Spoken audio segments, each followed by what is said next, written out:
Well, right, folks, we're coming off a truly historic election, and at the center of it all were Hispanic voters. This was a landmark win, with President Trump earning over 46% of the Hispanic vote, making him the Republican presidential candidate with the strongest support from Hispanics in history. It's amazing to see the words of Ronald Reagan, who once said, "Latinos are naturally Republican, they just don't realize it yet," becoming a reality close to 44 years later. Today, the Republican Party is looking more and more like the diverse face of America. And it's incredible to see President Trump's return. It was powered by the hardworking Hispanic community. So let's dive in and break down what this means moving forward.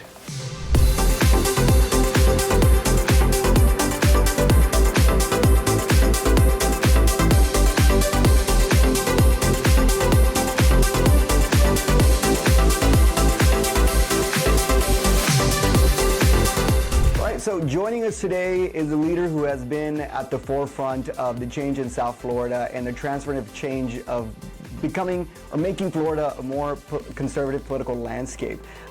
Mayor Francis Suarez, who happens to be a son of Cuban immigrants, is the mayor of Miami and has been a champion for policies that uplift economic growth, tech innovations, and just resonates with the values that our community stands for. Poised to be a national figure in our party, he is someone that I greatly look up to. So Mayor Suarez, it's so great to see you here. Thank you, Abraham. It's an honor and a privilege to be with you, and thank you for those beautiful opening sentiments. Oh, absolutely. If we were just to talk about your resume and what you've done, not only for Florida, but for our community, we'd be here, I think, all day. But, we got to get into the good stuff. And I want to start off by saying that, we saw on Tuesday night, Trump now has 46% of the Hispanic vote, which is a historic gain for a Republican presidential candidate. But he specifically saw an 18-point surge with Hispanic voters. And at the forefront of that is Florida. I think that Florida is a good landscape to see where the Hispanic vote is going. We see that Miami-Dade flipped red, something that hadn't happened in over 30 years. But Mayor, you were kind of speaking about this when you decided to run for president and then you endorsed President Trump. You were ahead of the game. So can you tell us a little bit about your thoughts on why we saw this huge political shift, specifically in Florida? Well, if you remember, Abraham, when we met many months ago, the discussion was about three pockets of votes that I felt that I could be influential in, whether as a candidate or as a surrogate, right? One of them was urban voters. Trump did significantly better in places like New Jersey and New York, where people thought he had no chance. They couldn't even call New Jersey until like the next day. Hispanic voters, you just articulated that he went up 18 points with Hispanic voters. Look at the landslide that produced. That's 20% of Americans, right? And young voters, right? He lost young voters to Biden by 25 points. And I think the decision that I now understand after reading some articles that Barron was involved in to put him on these podcasts, right? Where he had these long form conversations, unfiltered, authentic, and going on there and talking about a variety of issues for hours that, by the way, the vice president decided to skip. I think that got him a tremendous made up a lot of ground with young voters, right? Who said, you know what, I'm not going to be indoctrinated. I'm not going to be told that just because I'm young, I have to vote Democrat. I'm going to listen to this guy. I'm going to give him a fair shake. And he reached an audience that he had not before been able to reach. And so when you come back to Hispanics, which is one of my main focuses as a Hispanic myself, and as someone who believes that the 20 million Americans who are Hispanic, the 60 million Americans, 20% of America that are Hispanic, have a tremendous voice in our country. You look at, to me, three issues. Issue number one is democratic incompetence. They call us Latinx. They said we were as unique as San Antonio tacos. So obviously, as usual, they're being elitist and they're not connecting with us. So that was number one. Number two, you saw a president, right? Because when he was president, he listened to the subgroups of the Hispanic communities. His policies to Cuba, his policies to Venezuela, his policies pushing back on socialist dictatorships were something that Biden did not do. And Kamala Harris as his vice president, they coddled, if anything, you could say they either coddled or turned a blind eye to socialist dictators in the regime. Some would argue because their policies were somewhat socialist, right? And then I think the third thing was from a values, you use the word values. I love that word. I think that Americans and Hispanics have the same values, right? We're not disconnected from America in that sense. What are our values? We're pro-family. We believe in hard work. We believe in playing by the rules. We believe that if we work hard and we study, people like you and your children, Abraham, are going to have an opportunity to experience the American dream, right? That's what we believe as Hispanics, and we also feel a deep sense of gratitude and debt to this country for allowing us to come in legally, right, and be a part of this American experiment. Right? My parents came at 12 and 7 from Cuba. They were pushed out of their country of birth, where a leader said, "Give us all your property and give us all your businesses, and we'll make everybody equal." And he did. He made everybody equally poor and equally miserable. Wow. And that's so, I think that, you alluded to something really important is values. And I think that those values for the first time were seen on the ballot box, where Hispanics understood that it wasn't really much about a candidate, but values that were on the line. But I want to even narrow it down just a little bit more, Mayor, and talking about young Latino men, because right now if you turn on the mainstream media, they're freaking out and they can't understand why young Latino men under the age of 40 swung by, I think, over a 12-point margin to President Trump. And I see that, the left has just waged war and called what we in the Hispanic community are really proud about masculinity. They've called that toxic, and we're not allowed to be anti-men playing in women's sports. And then, we talked about President Trump going to these podcasts and getting that youth vote. You were doing that before it was mainstream. I mean, I recognized you from your leadership, but you weren't afraid to going into circles where traditional Republicans didn't see it fit to go in campaigning. I saw you on a couple podcasts. You're also talking about the things that young Hispanics care about, how to provide for a family, how to grow a family. You're not afraid of being involved in your health. I mean, look at how many times you post about going to the gym and making Miami healthy. I would think twice about maybe doing a bench press PR against you. I think I could, but I probably think twice about it. But talk to me about how most Latino men voted for Trump for the first time in his 3-year first time in him running for 3 times. How do we keep those gains? Because I think that as a young Hispanic coming into the party, they are seeing people like you. But how do we make sure the party understands that this new demographic of Latinos coming into the party are not going to, we're loyal to those who continue conversation with us. So how do we make sure that the gains that we did in Tuesday remain for, long term?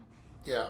First of all, I think it's an insult to say that, that masculinity is toxic, or that, that we're misogynistic. Which I've heard MSNBC announcers say. It's I don't like to throw around the R word of racist, but I mean it's like what it does is it highlights why the Democrats lost.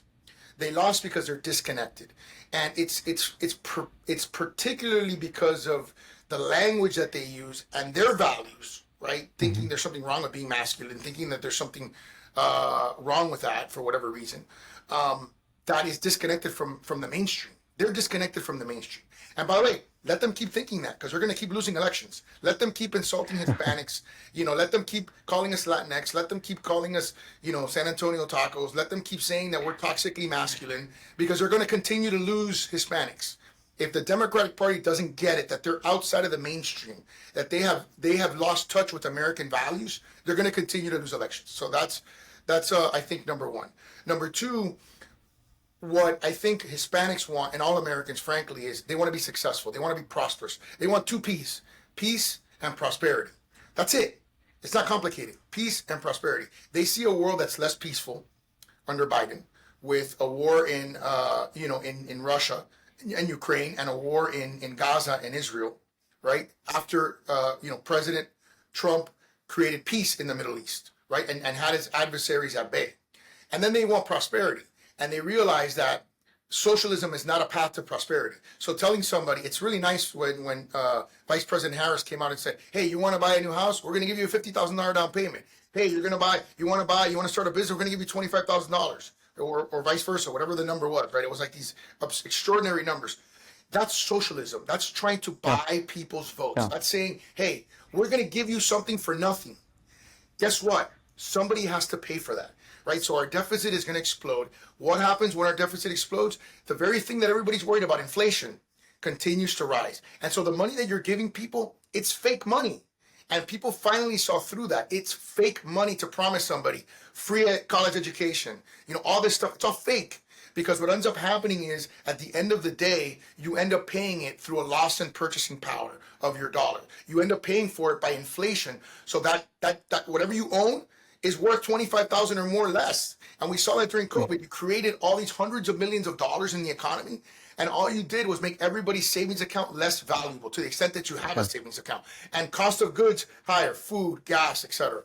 And I think, I think Hispanics want to be able to focus on a career for themselves and their children, and understanding that the world is extremely disruptive from a technology perspective. One of the things you and I have talked about a lot is technology's role in shaping our economy and our world. And I think Republicans, through the support of Elon Musk and others, a lot of people in the tech community, they realize that America's ingenuity and our greatness is in our entrepreneurs. And if we don't support them, if we don't give them all of the support, at least from a deregulation perspective, meaning get out of the way, right? Like do no harm, right? Like the Hippocratic Oath, at least do no harm. Get out of their way, then we're not going to win the battles we need to win in the next generation, which is the battle against China for AI, the battle against Russia on disinformation. Those are the battles that we need to win that are fundamental to our democracy. No, I love that, Mayor. And I think when you're talking about prosperity, I think Hispanics, when they went to the ballot box, it was truly that. It was pronouns versus prosperity. I love that. And overwhelmingly, Hispanics went for prosperity. For sure. And even looking back to when we met, Mayor, and you were talking about AI, you were talking about crypto, you were talking about tech innovations. I think that the mainstream conversation around those that are now encompassing the Republican Party really just reflect on the Republican Party that you started down in South Florida. So I do think for anyone that wants to see the future of what the party looks like or could look like, they just need to look to your leadership and to how you've established the party in South Florida. I think you've done a really good job. But I want to allude to something that I think when I'm talking to young Hispanics, they're having a difficult time kind of organizing their thoughts on how to handle the next conversation. And what I mean by that is overwhelmingly Hispanics came out and said, we are Trump Republicans. But that doesn't mean that we have people in our families or in our communities that maybe are not on the same page politically with us. So how do we handle those conversations? And I want to ask you, because living in Miami is a beast. It's a monster of its own. Like I have to mentally, being from West Texas, I have to mentally prepare myself every time I go to Miami because it's so much fun. But it's a fast-paced world. Absolutely. There's a lot of celebrities. You're the mayor to a lot of influential people. One of your friends, I believe, is actually Mark Anthony. I think you actually officiated his wedding. He came out and fully supports Kamala Harris. How do you handle those friendships? How do you handle those relationships? Being a Trump supporter, but then having those friendships. I respect everyone's perspective and opinion. That's the beauty of a democracy, is everyone has the right to opine. I think the voters spoke. At the end of the day, did they listen to celebrities? Or did they listen to elected officials in their area who have produced results for them, right? I always say our model for success is simple. We keep taxes low, we keep people safe, and we lean into innovation. That's all we do. We keep taxes, I lower taxes to the lowest level in history. We had double-digit growth. We were able to accomplish the lowest per capita homicide rate in the 125-year history of the city last year. This year, we're going to beat it, right? And we lean into innovation. We have the lowest unemployment in America and the highest wage growth, and we've created thousands of high-paying jobs in our ecosystem. So that's our formula for success, and I think that's compelling. And with all due respect to anybody who's a celebrity, I'm not picking on my friend, but anybody who's a celebrity, right? You put that record up against that person's individual entertainment career. What has that person's individual entertainment career done to make their life better, right? So I think at the end of the day, voters are smart. And I think the part where the Democrats really, really underappreciate the intelligence of voters, right? By trying to brand them, by trying to use celebrity as if the shiny object is what's going to convince them, right, to vote, as opposed to policies and a platform and performance, right, to use the P's. It's basically insulting their intelligence. And I think what voters showed in an overwhelming fashion by winning, by giving Republicans the presidency, the House, and the Senate, was that they were not going to be bought either by cheap money, right, like by these socialist policies, or by celebrities who, frankly, a lot of them don't even live in the real world, right? They're not living in a real situation where food prices affect them, where gas prices affect them. They're not impacted by those everyday pocketbook issues. So I think people made the right choice. And frankly, I believe that they saved our democracy. They saved our country. I went to bed at 4 a.m. And what I did was I went and I kissed my 2 children, who were sleeping. And I said to myself, I'm going to bed tonight at peace. Wow. That's incredible. I love that. And being such a young father and having a young family, I know that millions of Hispanics resonate with you. Thank you, Mayor. And I can't let you go without this last question. And it's an important question. It might divide some people. But we have the World Cup coming up. You're involved. I mean, we have a couple games that are going to be happening in South Florida. Give us your wow. Yeah. Wow. Give us your prediction. What are you thinking? How should we be excited about America or what are your thoughts? Look, it's the largest sort of event in the planet, right? And I think that we're the World Cup 2026 headquarters for the world is, again, another feather in our cap. The fact that Gianni Infantino, the CEO of FIFA, the president, is living in Miami, another feather in our cap. I think FIFA views American soccer as the next growing industry. And I think, if it's not going to be the United States, I would not bet against Messi. Yeah, he's there. He's there in South Florida as well. He's there in Miami. Right. So when you're planning these games out, Mayor, don't forget your friend out here from West Texas who's a big soccer fan. So, Mayor, thank you so much for joining us. Thank you for being a figure in our party. And we got to get you out of Miami and come campaign in the midterms out here in these battleground states. Anytime. God bless you, Mayor. Great seeing you. Bye-bye. All right, if you want a glimpse into the future of America, look no further than the Lone Star State. With Hispanics being the majority in population now, our vote is critical. And at our core, Hispanics believe in simple things like a secure border, limited government, and that our rights come from God and not government. And if there's one person that champions these values, is my Congressman Jodey Arrington. He's a respected leader on the Hill, and it comes to no surprise when leaders need help passing key pieces of legislation or they face a tough re-election battle, they call onto him for help. So, Congressman, it's an honor to have you here with me. Great to be with you, my friend, and it's a great day in America. A new day has dawned, and I'm excited about the future. I believe that. Congressman, I oftentimes say that, you're not limited to just West Texas. I believe that you're America's congressman. And I say that because you truly have, traveled across the country this election cycle and spoken to voters all across the country. But I want to talk about a very specific area that has shocked a lot of people and mainstream media, and that is South Texas. For instance, you have Starr County, 97% of its populated is Hispanic populated district. You also look at Cameron County and Hidalgo County. These are border districts with majority Hispanic populated constituents. And they went for Trump this election cycle. You spent some time there this election and you rallied the vote for our party. What do you think was the main effect of causing these Hispanics to move to the right and embrace President Trump's vision? Well, these are some of the hardest working, God-fearing, freedom-loving people, some first-generation Americans, but like all new immigrants, they came for freedom and opportunity. And I think that American dream feels more elusive now than ever. And, every working family, and these are predominantly, working and middle-class families, the beat down from the cost of living crisis, from the high inflation and interest rates, where that dream of home ownership and starting your own business and providing a better life for your family, I mean, that's the central, I think, imperative and impetus rather for people from all over the world to come to this country. The Hispanic families are conservative by nature. They love their God and they are unabashed in their faith and their worship of God.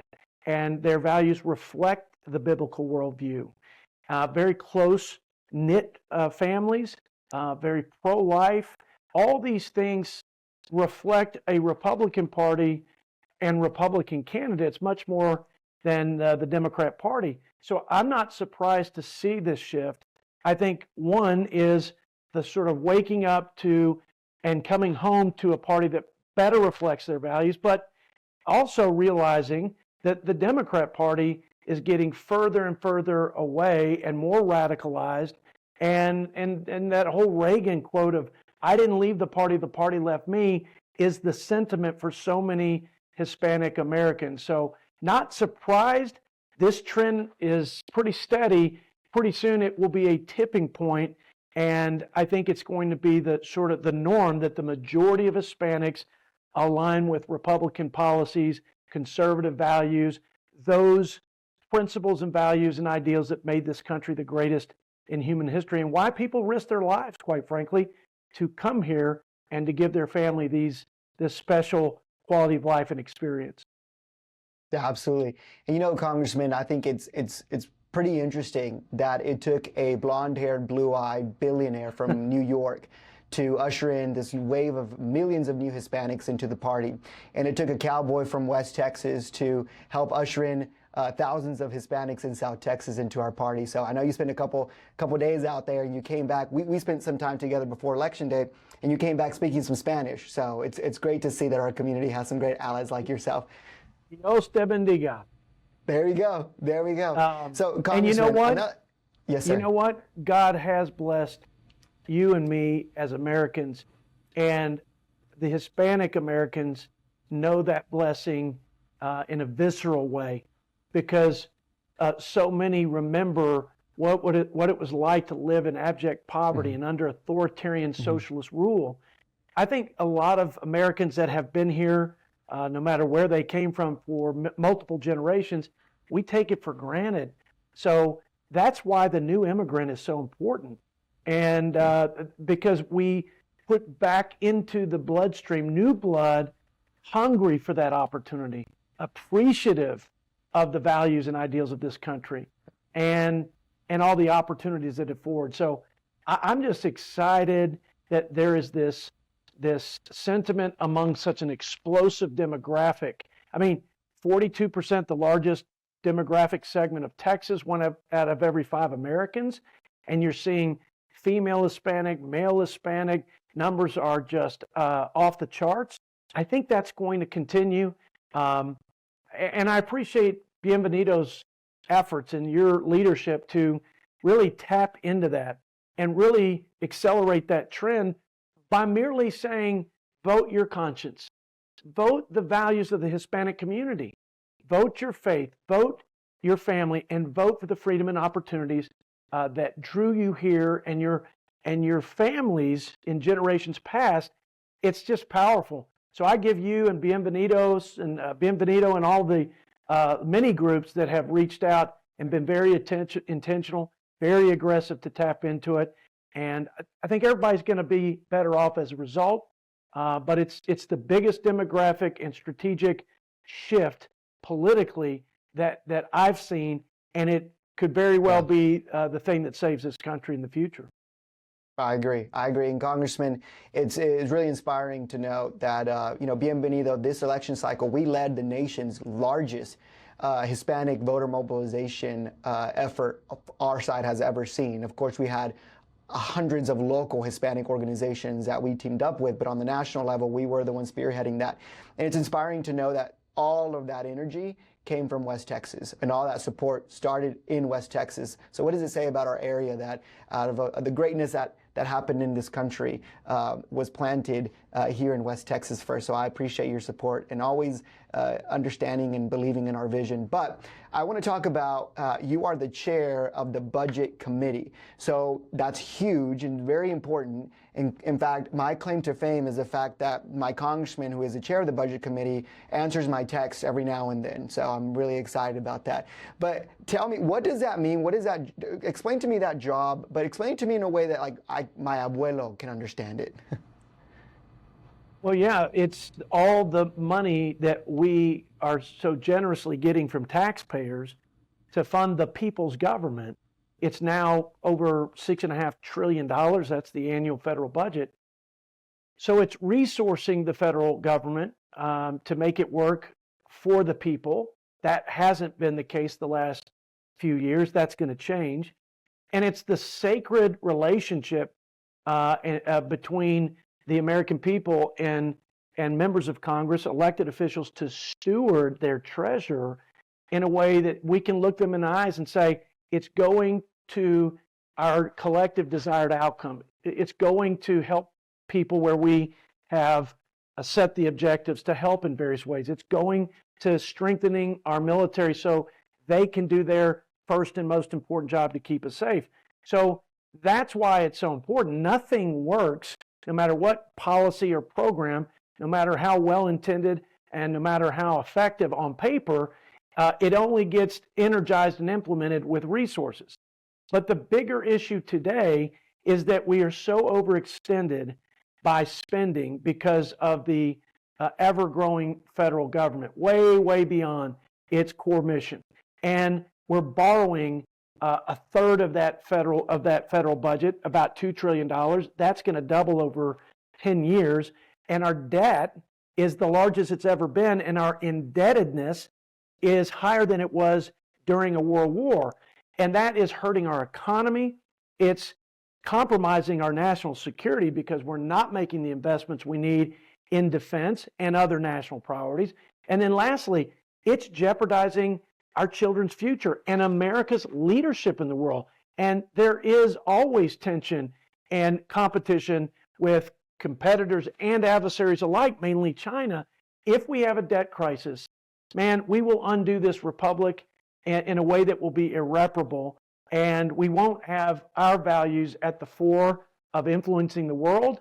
It will be the values of communist China. That's what's at stake, and I'm honored to lead the charge to restore fiscal sanity in the people's capital and to rein in this spending that's driving an unsustainable debt at this point. So this gets me really excited, Congressman, because on the campaign trail, Elon Musk, the world's wealthiest man, was talking about just this and how he was excited to help President Trump cut wasteful spending and create an Office of Government Transparency, which means that he would be directly working with you if we can see a Republican majority. So it's looking like we're going to get that Republican majority, but when we do, what does that look like? Can you talk me through what it would look like working with President Trump to tackle some of this spending and creating a government transparency task force? Well, you get the brilliance of an Elon Musk with the uncommon courage of Donald Trump, and a West Texas boy that has been sounding the alarm for 8 years now, and certainly the last 2 years as chairman of the Budget Committee.